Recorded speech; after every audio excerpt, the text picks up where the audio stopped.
জাহান্নামীদের দুইটি বদ গুণ বর্ণনা করেছেন সূরা নাজিয়াতের ভিতরে, দুইটি জান্নাতীদের ভালো গুণ বর্ণনা করেছেন আল্লাহ সুবহানাহু ওয়া তাআলা।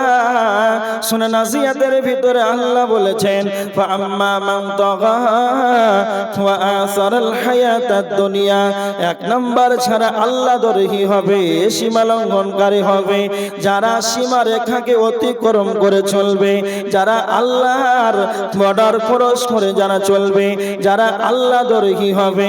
নাম্বার 2, ওয়া আসারাল হায়াতাদ দুনিয়া, যারা দুনিয়ার জীবনকে বেশি বেশি করে অগ্রাধিকার দিয়েছে।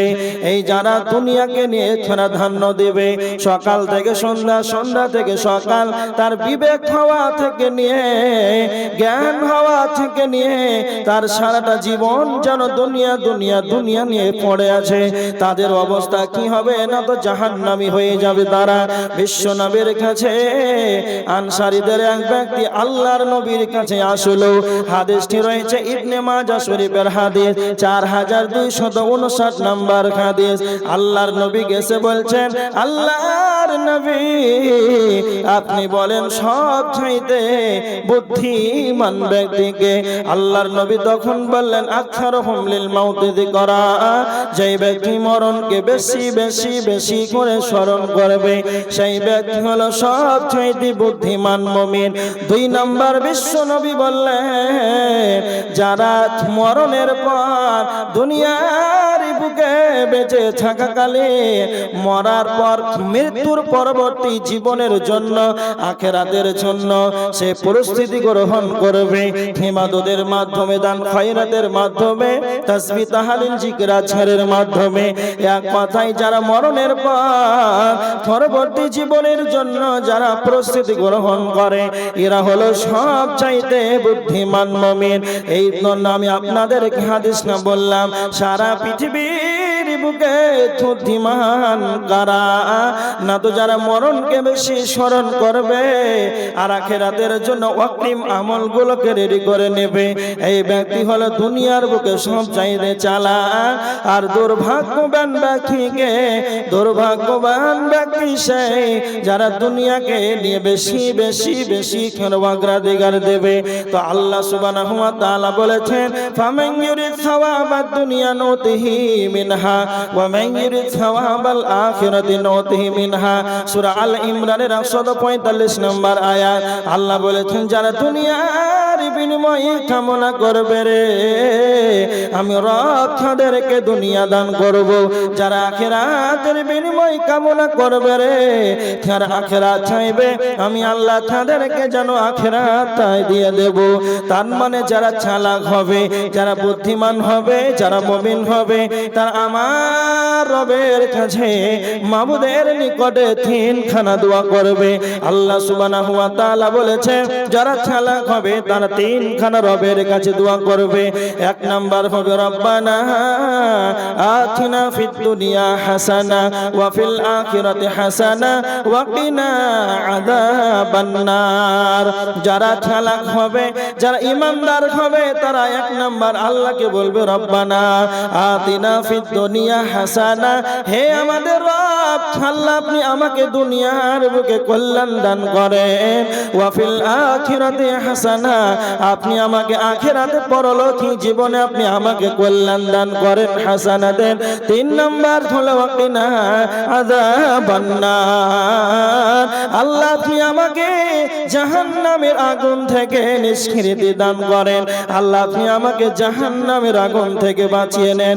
তার মানে যারা চালাক হবে রে, দুনিয়ার বুকে হাসানা চাইবে, কল্যাণ কামনা করবে, আখিরাতের জন্য কল্যাণ কামনা করবে, জাহান্নামের আগুন থেকে বাঁচতে চাইবে।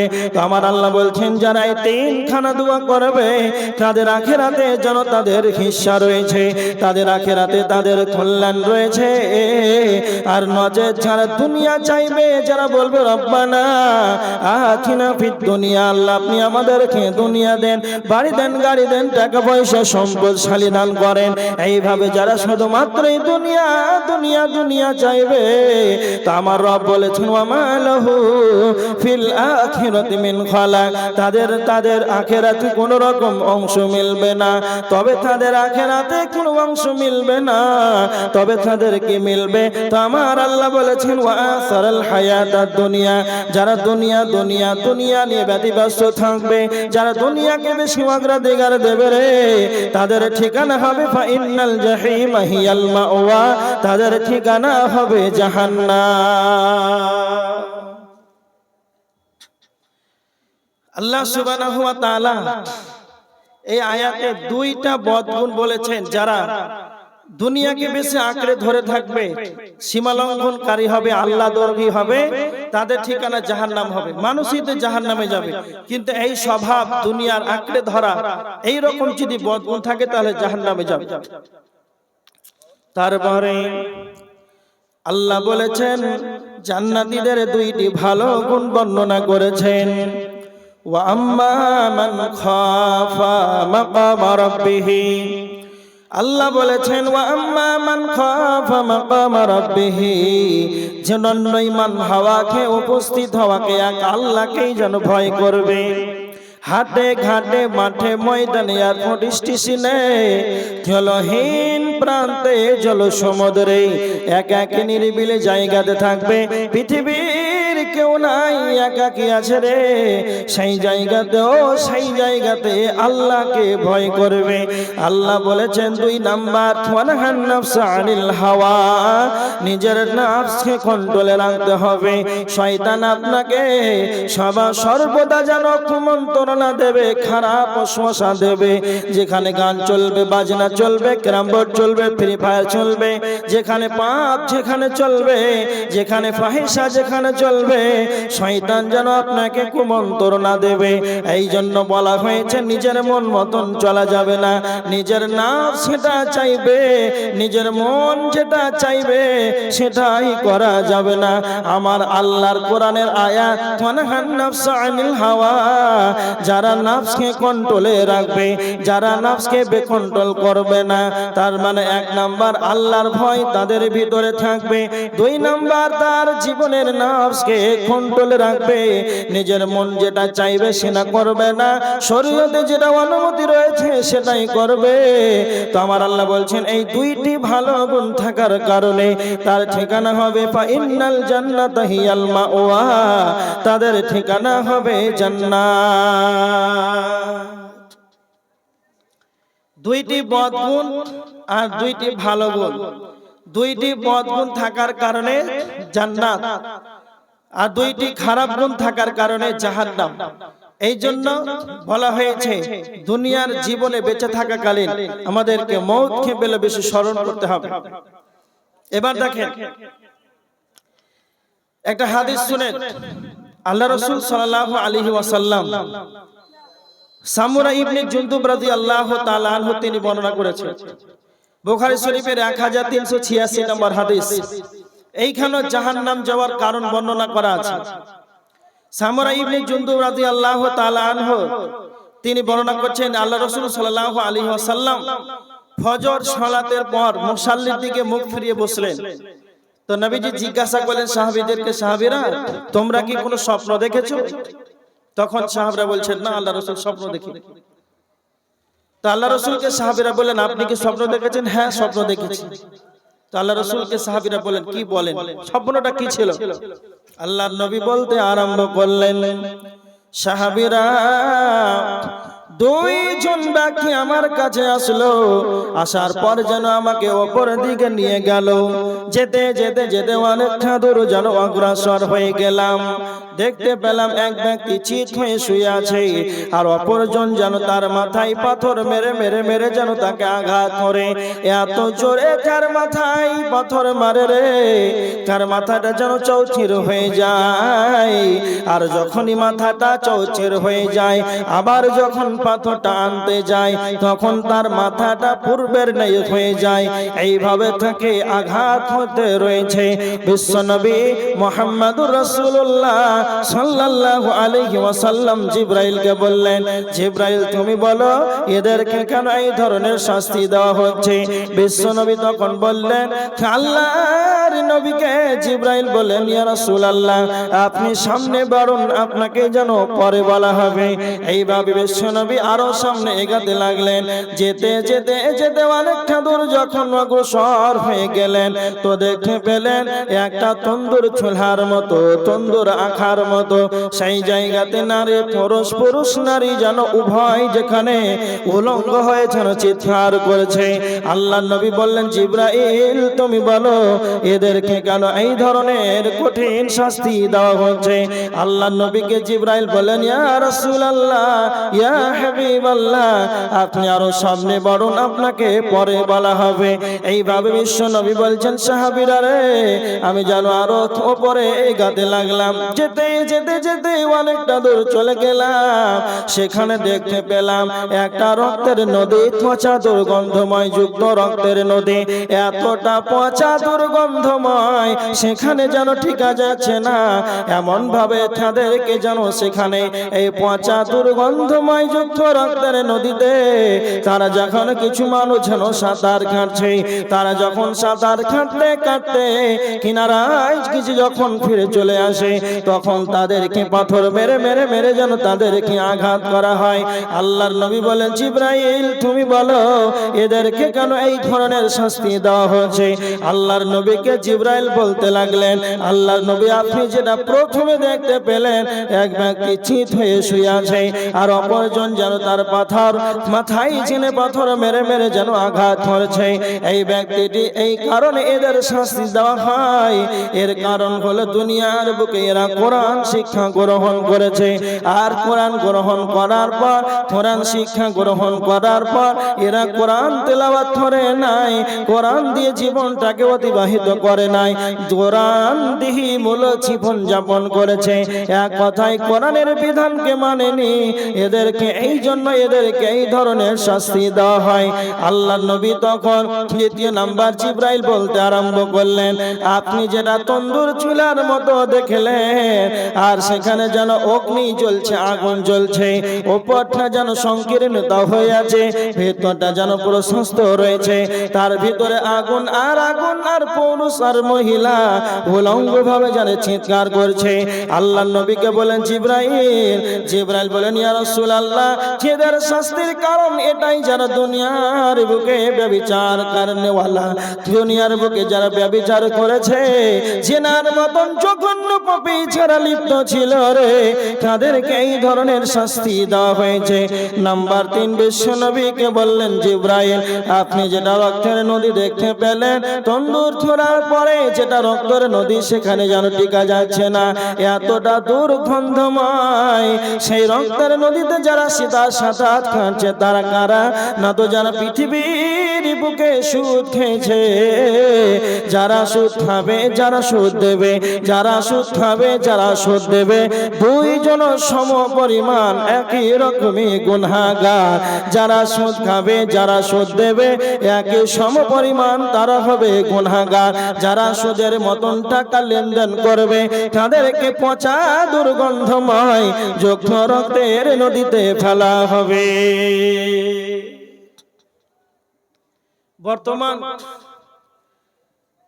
এই রোগী, এই অসুখের রোগী আমরা প্রায় সুদ থেকে আমরা বেঁচে থাকতে পারছি না। মহিলারা বন্ধন লোন চলছে, বাড়িতে আপনাকে এসে লোন দিয়ে যাচ্ছে টাকা, খুব সাবধান। 1 টাকা সুদ খেলে কতটা গুনাহ, তার 70টি ভাগ আছে। তার ভিতরে সর্বনিম্ন স্থান সেটা হচ্ছে মায়ের সঙ্গে জিনা করার সমতুল্য গুনাহ। এখনকার যারা সুদ খায় এদেরকে লজ্জা শরম কিছুই নাই। সুদ খায় তাকে যদি সুদখোর বলে তো সে আরো হাসি পায়, সে মনে মানে আত্ম অহংকারে ভেসে বেড়ে আমি সুদখোর। কিন্তু ওকে যদি জেনাখোর বলা হয় তো সে রাগ করবে। রাগ করার তো কিছুই নাই, একবারে বিশাল বড় অপরাধ। সুদ থেকে আমাদেরকে বেঁচে থাকতে হবে। এই জন্য বুখারীর হাদিস, মানুষই সুদ খায়, সুদ খাওয়ার কারণে মানুষ জাহান্নামে চলে যাবে। এবার আমার দিকে তাকান, একটা হাদিস বলছি, তিরমিজি শরীফের হাদিস, হাদিস নাম্বার 2004। হযরতে আবু হুরায়রা রাদিয়াল্লাহু তাআলা আনহু তিনি হাদিসটিকে বর্ণনা করেছেন। হযরতে আবু হুরায়রা রাদিয়াল্লাহু তাআলা আনহু বিশ্ব নবীকে প্রশ্ন করেছেন, পৃথিবীর বুকে যতগুলো সাহাবী হাদিস বর্ণনা করেছেন সব চাইতে বেশি হাদিস বর্ণনাকারী হযরতে আবু হুরায়রা। তিনি বিশ্ব নবীর বাড়িতে না খেয়ে ক্ষুধার যন্ত্রণায় পড়ে থাকতেন, ছটফট করতেন হাদিস শ্রবণ করার জন্য, মুখস্থ করার জন্য। তিনি হলেন আবু হুরায়রা। তিনি একদিন বিশ্ব নবীকে প্রশ্ন করেছেন, আন আকসারি মা ইদখিলুন নাসাল জান্নাহ।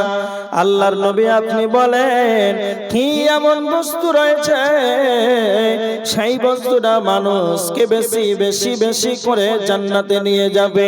কে প্রশ্ন করছেন? হযরতে আবু হুরায়রা। বিশ্ব নবীকে বলছেন এমন কি বস্তু রয়েছে যেই বস্তুটা বেশি বেশি মানুষকে জান্নাতে নিয়ে যাবে? আল্লাহর নবী দুইটা উত্তরে দুইটা কথা বললেন। এক নাম্বার বলেন তাকওয়াল্লাহ ওয়া হুসনুল খুলুক। এক নাম্বার হলো আল্লাহর ভয়, দুই নাম্বার হলো উত্তম চরিত্র।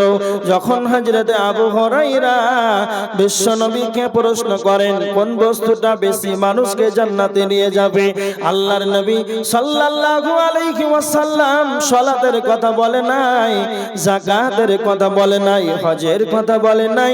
সর্বপ্রথম আল্লাহর ভয়টাকে ধরলেন। কেন? আল্লাহর ভয় এমন একটা বস্তু, পৃথিবীর বুকে যতগুলো পাপাচার কাজ আছে, দুনিয়ার বুকে যতগুলো ফাহিশা কাজ আছে, দুনিয়ার বুকে যত নোংরা কাজ আছে, যদি খালি আপনার আমার ভিতরে আল্লাহর ভয় থেকে যায় তাহলে এমন জায়গাতে, নিরিবিলি জায়গাতে একাকী আছেন, সেই জায়গাতে যদি মনে করেন পাপ করব, সারা পৃথিবীর কেউ যদি আপনাকে না দেখে রে, স্বয়ং ওই জায়গাতে আপনি মনে মনে ভাবছেন আমাকে কেউ না দেখলে স্বয়ং আমার রব আল্লাহ আমাকে দেখছেন। এইরকম একটা ভয়, এই ভয় যদি আপনার ভিতরে থাকে রে, তাহলে আল্লাহর নবী বলেছেন এই ভয় এমন একটা বস্তু, এই ভয় আল্লাহর নবী বলেছেন বেশি বেশি মানুষকে জান্নাতে নিয়ে যাবে। আল্লাহর নবী সাল্লাল্লাহু আলাইহি ওয়াসাল্লাম বলেছেন লা ইয়ালিজুন নার রাজুলুন বাকা মিন খাশিয়াতিল্লাহ। আল্লাহর নবী বলেছেন সেই ব্যক্তি জাহান্নামে যাবে না, সেই ব্যক্তি জাহান্নাম স্পর্শ করবে না। বাকা মিন খাশিয়াতিল্লাহ, যে ব্যক্তি আল্লাহর ভয়ে চোখের পানিতে কাঁদবে, যে ব্যক্তি আল্লাহর ভয়ে কাঁদবে সেই ব্যক্তি যেন জাহান্নামে যাবে না। আল্লাহর নবী বলেছেন হাত্তা ইয়াউদাল লাবানু ফিদ দার'i, যেমন করে গাভীর বাট থেকে দুধ দহন করা হয়, আবার ওই গাভীর বাট থেকে দুধটাকে বের করার পর আবার যেমন পুনরায় ঢুকানো অসম্ভব, যারা বিশ্ব নবী বলেছেন যারা আল্লাহর ভয়ে চোখের পানিতে কেঁদে দেবে তারাও যেমন জাহান্নামে যাবে, এটিও যেন অসম্ভব। আল্লাহর ভয়ের চোখের পানির কতটা মূল্য রয়েছে, আল্লাহর ভয়ে কাঁদার কতটা মূল্য রয়েছে। সারা পৃথিবীর যতগুলো পানি আছে, মানুষ বৈজ্ঞানিক বলেছেন 7 সমুদ্র, মানুষ কথাই বলে 7 সমুদ্র 13 নদী রয়েছে। বৈজ্ঞানিকরা বলেছেন 3 ভাগ জল 1 ভাগ স্থল। সারা পৃথিবীর যতগুলো পানি আছে, নদী নালা খাল বিল পুকুর যতগুলো টিউবওয়েলের পানি আছে, এই সমুদ্রের সাগরের পানি আছে, দুনিয়ার সমস্ত পানিকে যদি জাহান্নামে ভরে দেওয়া যায় তাহলে এক ফোঁটাও জাহান্নামের আগুন যেন নিস্তেজ হবে না, জাহান্নামের আগুন যেন ঠান্ডা হবে না। কিন্তু বিশ্ব নবী বলেছেন আল্লাহর ভয়ে যে ব্যক্তি কেঁদে দিবে তার জন্য জাহান্নামের আগুন তার জন্য হারাম হয়ে যাবে। তার মানে এই 2 ফোঁটা চোখের কতটা পানি মূল্য রয়েছে। সারা পৃথিবীর পানিতে যদি জাহান্নামে ভরে দেওয়া হয় তাহলে জাহান্নামের আগুন নিস্তেজ হবে না, ঠান্ডা হবে না। কেউ যদি গভীর রজনীতে আল্লাহর ভয়ে চোখের পানিতে যদি কেঁদে দেয় তাহলে সারা পৃথিবীর 7 সমুদ্র 13 নদী যে কাজ করবে না, 3 ভাগ জলে যে কাজ করবে না, 2 ফোঁটা চোখের পানিতে জাহান্নামকে আপনার জন্য নিমিয়ে ঠান্ডা করে দেবে। এই জন্য আল্লাহর নবী বলেছেন লা ইয়ালিজুন নার রাজুলুন বাকা মিন খাশিয়াতিল্লাহ, ওই ব্যক্তি জাহান্নামে যাবে না যেই ব্যক্তি আল্লাহর ভয়ে কাঁদবে।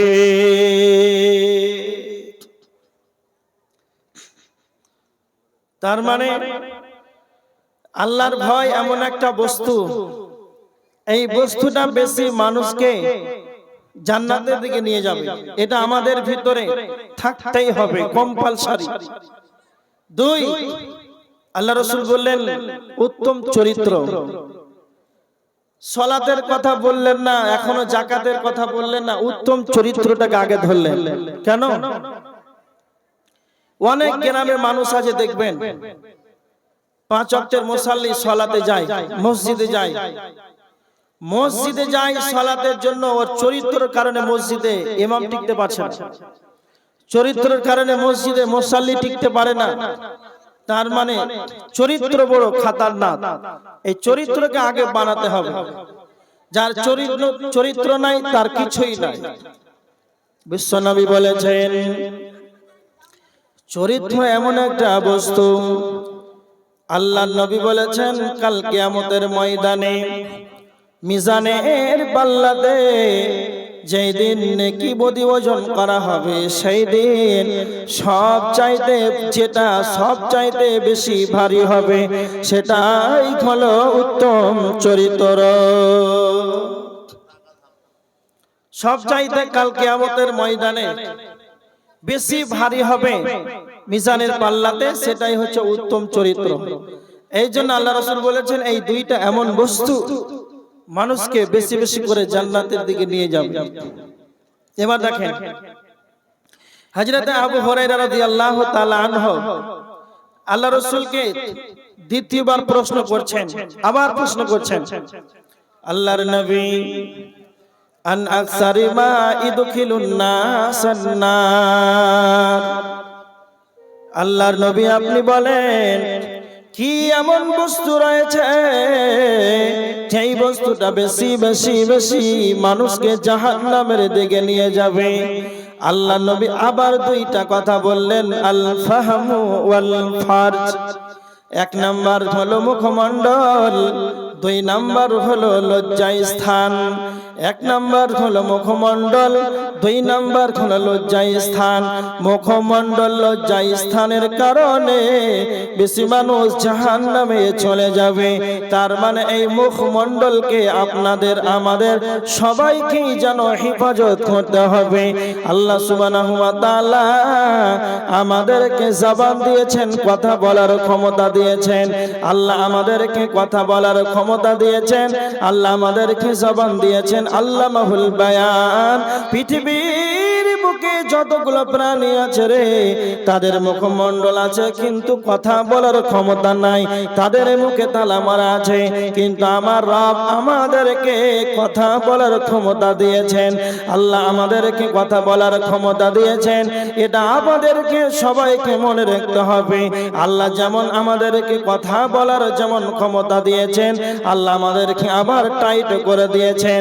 সূরা কাফের 17-18 নম্বর আয়াতের ভিতরে আল্লাহ বলেছেন, ইয ইয়াতালাক্কাল মুতালাক্কিয়ানি আনিল ইয়ামিনি ওয়া আনিশ শিমালি কাঈদ মা ইয়ালফিযু মিন কাওলিন ইল্লা লাদাইহি রাকীবুন আতীদ। আল্লাহ সুবহানাহু ওয়া তাআলা কোরআনের ভিতরে বলেছেন তোমাদের ডানে বামে 2 জন সংরক্ষণকারী ফেরেশতা, 2 জন সংরক্ষণকারী ফেরেশতা যারা নিয়োজিত রয়েছে তোমাদের ডানে বামে। মা ইয়ালফিযু মিন কাওলিন ইল্লা লাদাইহি রাকীবুন আতীদ। তোমরা তোমাদের মুখমণ্ডল দিয়ে যায় কিছু উচ্চারণ করো না কেন, যা কিছুই বলো না কেন, সমস্ত কিছুই যেন লিপিবদ্ধ হচ্ছে। এর জন্য জবানকে কন্ট্রোলে রাখতে হবে, নচেত ফেঁসে যাবেন কাল কিয়ামতের ময়দানে। জবানকে কন্ট্রোলে রাখতে হবে, নচেত মানুষ মুখের কারণে বেশি জাহান্নামে চলে যাবে। এই জবান এমন একটা আল্লাহ সুবহানাহু ওয়া তাআলা আমাদেরকে দিয়েছেন, প্রত্যেকটা কথার জবাব আল্লাহর কাছে দিতে হবে। হবে। এই জন্য অপ্রয়োজনীয় কথা বলা যাবে না, অশালীন কথা বলা যাবে না। প্রয়োজন থাকলে কথা বলতে হবে, নচেত চুপ থাকতে হবে। আমাদের সমাজের মানুষ চায়ের দোকানে যায় 1 ঘন্টা 2 ঘন্টা 3 ঘন্টা ধরে মানুষের গীবত করে, পরনিন্দা করে, পরচর্চা করে। 1 কাপ চা খাওয়ার জন্য 2 ঘন্টা 1 ঘন্টা মানুষের সমালোচনা করে, গীবত করে, মানুষের সাথে হাসি হেউ কুত্তো কেটে কেটে দেয়। জীবনের এইভাবে 70 বছর যদি প্রত্যেকটা দিন যদি 1 ঘন্টা করে চায়ের দোকানে মানুষের গীবত করে, এই জন্য তার পাপগুলো জমা হতে হতে তার গুনাহ যেন পাহাড় হয়ে যাবে। এই জন্য আপনাকে আমি বলতে চাই, পাঞ্জাব ব্যাংক রয়েছে, স্টেট ব্যাংক রয়েছে, যেমন পাঞ্জাব ব্যাংকে স্টেট ব্যাংকে যেমন টাকা জমা করা হয়, ওয়ানরূপ চায়ের দোকানটা হলো পাপ জমা করার একটি ব্যাংকিং ব্যবস্থা। যে যত চায়ের দোকানে মানুষ আড্ডা পিটবে, গীবত করবে, পরনিন্দা করবে, সমালোচনা করবে, তার কত যেন তার পাপগুলো জমা হতে হতে তার পাপে পাহাড়ে যেন পরিণত হয়ে যাবে। কেননা তো এই মুখের কারণে, জবানের কারণে, এই মুখমণ্ডলের কারণে তার পাপগুলো জমা হয়ে যাবে। এই জন্য বিশ্বনবী বলেছেন, মান কানা ইউমিনু বিল্লাহি ওয়াল ইয়াউমিল আখির, যদি কালে তোমাদের আল্লাহর প্রতি ঈমান থাকে, আখিরাতের প্রতি যদি তোমাদের ঈমান থাকে, ফালিয়াকুল খায়রান, তবে তোমরা ভালো ভালো ভালো কথা বলো, আউলি ইয়াসমুত, নচে চুপ থেকে যাও। বিশ্বনবী বলেছেন, সুম্মা সাকাতা নাজা, যে চুপ থাকলো সে যেন বেঁচে গেল।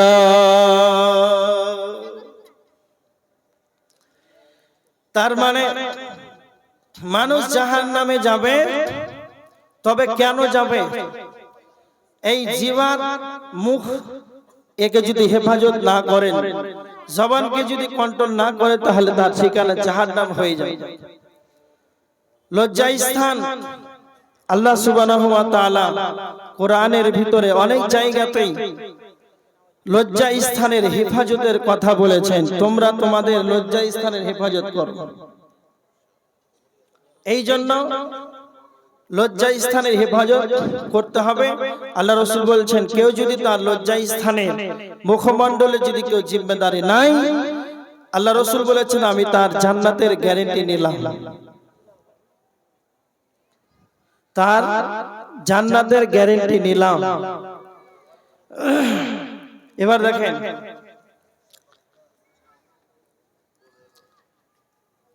সাউন্ড বসে যাচ্ছে।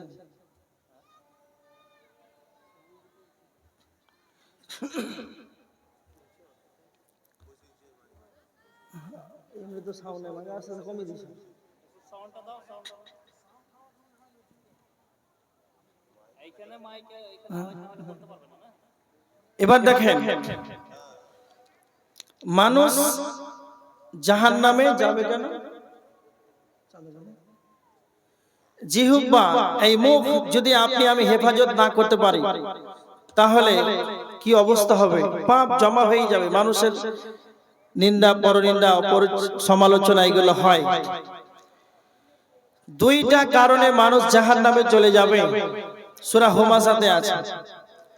তার আগে একটি কথা, এটা মাদ্রাসার উন্নয়নের জন্য জলসা, উন্নতি কল্পে মা বোনেরা আপনারা যারা এসেছেন, তাদেরকে আমার অনুরোধ যে মাদ্রাসার জন্য আপনারা 5000 2000, কেউ চাঁদি, কেউ সোনা, কেউ 10 বস্তা 5 বস্তা 2 বস্তা, যে যে পরিমাণে যার যেরকম সমর্থক আছে, সেই অনুপাতে আপনারা মুক্ত হস্তে একটু দান করেন।